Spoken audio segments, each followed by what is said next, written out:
everyone. Superior Court Judge Russell Holland ordered Exxon to pay nearly $7 billion in punitive damages to more than 32,000 people affected by the 1989 Exxon Valdez oil spill in Prince William Sound.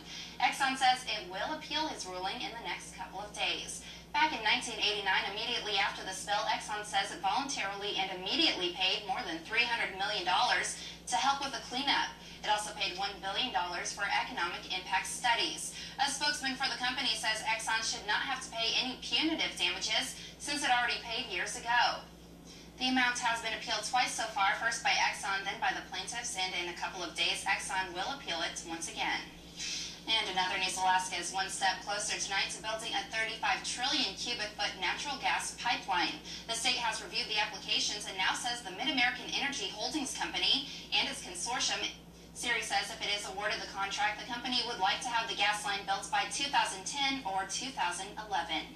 Well, nearly 350 gallons of aviation fuel spilled on a concrete area of Elmendorf Air Force Base tonight. The spill was a result of a damaged fuel tank on a runway. Base environmental officials have determined the spill was contained to the flight line and did not come into contact with any ground soil. Well, the 55 delegates representing the state in the Conference of Alaskans have a budget of nearly $300,000. The governor's office says the money will take care of hotel accommodations, meals, rental cars.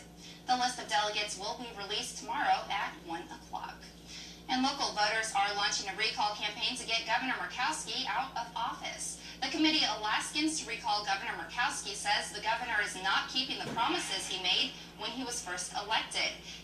ABC News tried to reach the governor's office for a comment, but our calls were not returned. Well, if you're hoping for the road improvements in the Anchorage area, Mayor Mark Begich has a plan, but that's going to cost you.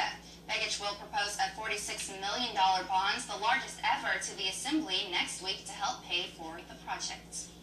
A bill has been introduced in Juneau that would restrict driving for young teenagers. House Bill 213 would require teens with learner's permits who seek a driver's license at the age of 16 to first get a provisional driver's license. Statistics show states such as Florida reduced the number of teenage automobile accidents by 21% with their graduated license program. And biologists say salmon affected by a parasite are still edible, but subsistence fishermen may not want you to eat them. The parasite can be feasting on salmon as they get toward the upper part of the river. 30 to 40% of the king salmon on the Yukon River are infected with the parasites. Well, still to come tonight on ABC Alaska News, a hostage situation in an Arizona prison. An inmate messes with a security camera today as he holds a female correctional officer hostage. A difference you can trust. This is ABC Alaska News Live, with Alaska's only statewide news at 10. Welcome back, everyone. With the New Hampshire now a memory, the Democrats who want to be president must divide their time among the 7 states that holds their primaries next Tuesday. New Hampshire did certify one thing. John Kerry is now the leader of the pack. He won by a large margin last night and today provoked a shakeup in the Howard Dean campaign. ABC's Lauren Rogers has tonight's report. A major shakeup at Howard Dean headquarters. And switching gears now to weather, Carrie is in with more on freezing temperatures in the Northeast. It's been below average every day since January 7th. Hey, Carrie.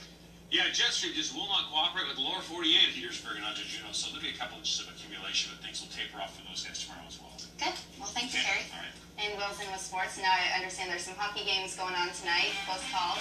That's right. Number 2 and number 3 teams in the state hooking up. Got to get this in. Fellow UAA JPC alum Mike Scott making his... Thank you, Will. Well, still to come tonight on ABC Alaska News at 10. The Iditarod is still more than a month away, and fundraising efforts have brought in millions of dollars for nearly 100 mushers. But before we get to that, here's our poll question of the week. Log on and give us your opinion at aksuperstation.com. We'll get to Carrie's 5-day forecast in just a minute, but first, the countdown is on for the Iditarod, and fundraising has already begun. Stan Hooley, the Iditarod Trail Committee, met with Palmer business leaders to lay out what it takes to run the last great race.